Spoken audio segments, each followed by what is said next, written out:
মুক্তিযুদ্ধ বিরোধী কোনো শক্তিকে জনগণ আর সুযোগ দেবে না বলে মন্তব্য করেছেন প্রধানমন্ত্রীর রাজনৈতিক উপদেষ্টা ও বিএনপির সিনিয়র যুগ্ম মহাসচিব রুহুল কবির রিজভী। তিনি বলেন, মুক্তিযুদ্ধের সময় পাকিস্তানের আশ্রয় প্রশ্রয় ছিলেন শেখ হাসিনা। সে কারণেই তিনি স্বাধীনতার ঘোষক জিয়াউর রহমানের পরিবার নিয়ে নানামুখী ষড়যন্ত্র করেন।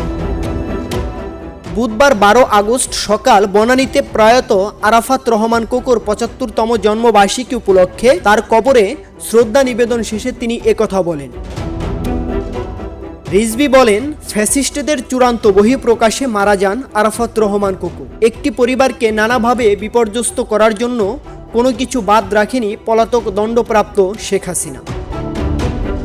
তিনি বলেন, মুক্তিযোদ্ধা পরিবার বলেই শহীদ রাষ্ট্রপতি জিয়াউর রহমানের উত্তরসূরিদের পরিকল্পিতভাবে ধ্বংস করার চেষ্টা করেছিল ফ্যাসিবাদী সরকার। হাসিনা কোনোভাবেই জিয়া পরিবারের দেশপ্রেম বরদাস্ত করেনি। এখন সে জনগণের ধাওয়া খেয়ে পালিয়েছে। ইউএফটি ফার্স্টের সাথে ট্রেড করুন যে কোনো জায়গা থেকে। ক্যাম্পাসে ক্লাসের ফাঁকে, ঢাকার জ্যামে বসে কিংবা ঘরে বসে ট্রেডিং এখন হাতের মুঠোয়। তাই ট্রেড করুন যখন খুশি, যেখানে খুশি।